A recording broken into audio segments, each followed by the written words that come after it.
Você sabe a diferença entre vinho varietal e vinho de corte? Por definição, varietal é um vinho que tem apenas um tipo de uva, enquanto de corte ou assemblagem é a mistura de dois ou mais tipos. Mas pode um vinho varietal ser também vinho de corte? Eu sou Flávio Sampaio e este é o Prazer Vinho.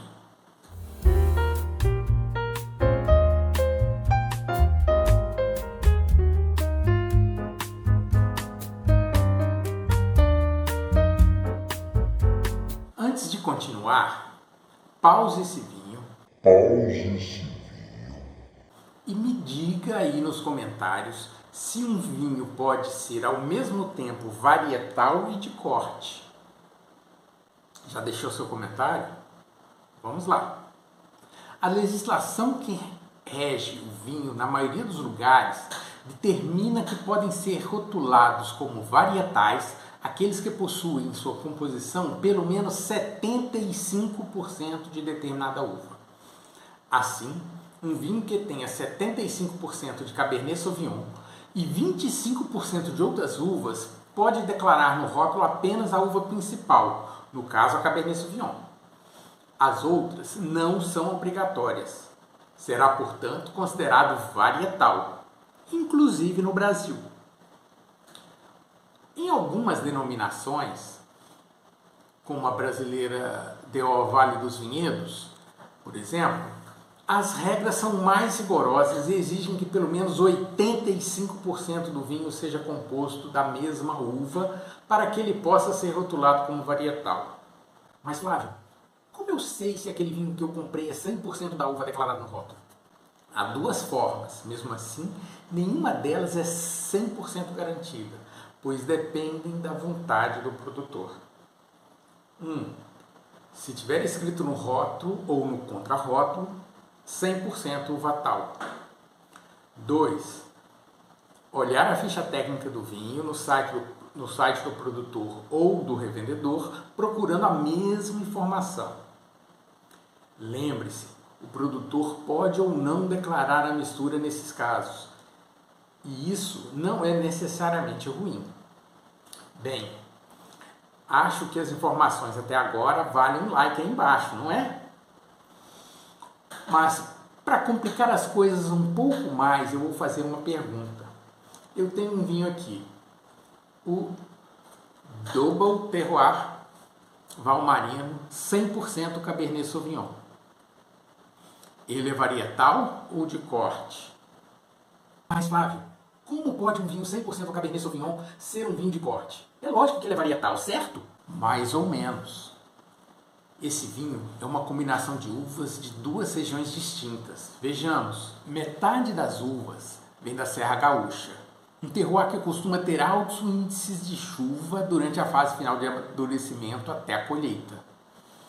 Esse fato pode modificar as condições de amadurecimento, principalmente para as uvas tardias, como a Cabernet Sauvignon, esse vinho.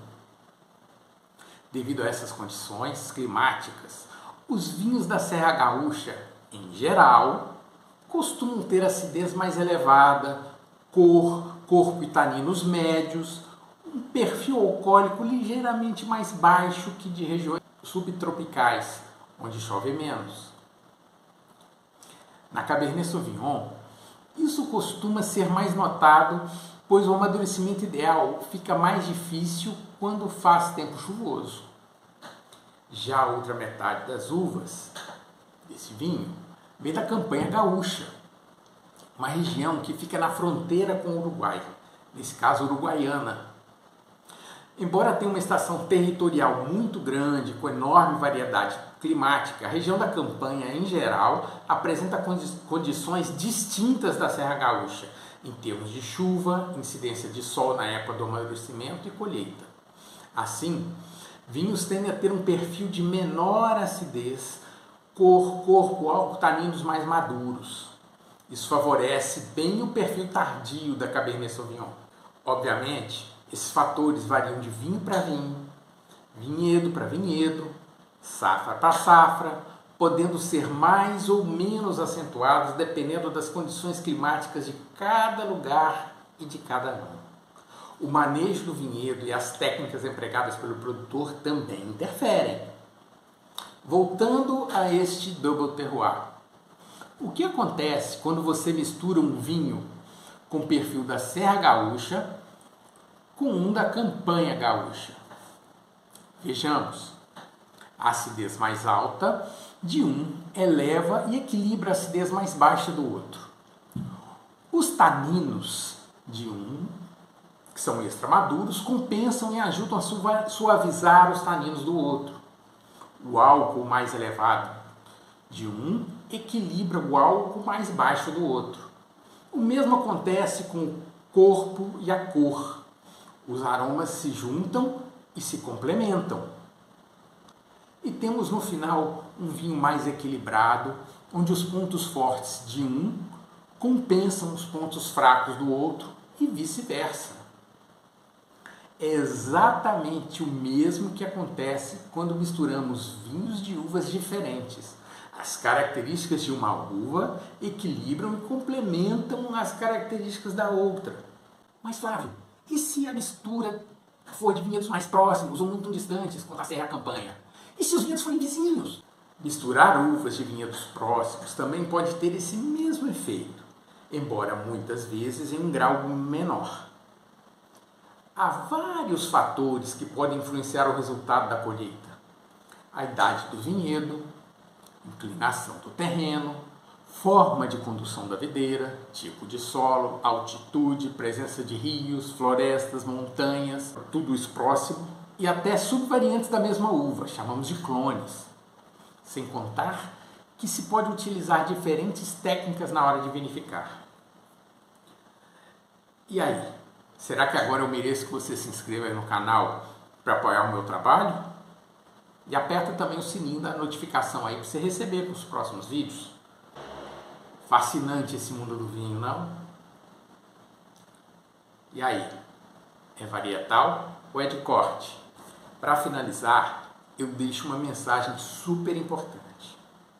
Não importa se o vinho é varietal ou de corte, isso é apenas uma classificação. O que vale mesmo é o vinho ser bem elaborado, independente de quantos tipos de uva forem utilizados, e que ele possa te proporcionar muito, muito prazer. Como é bom gostar de vinho. Um brinde e saúde.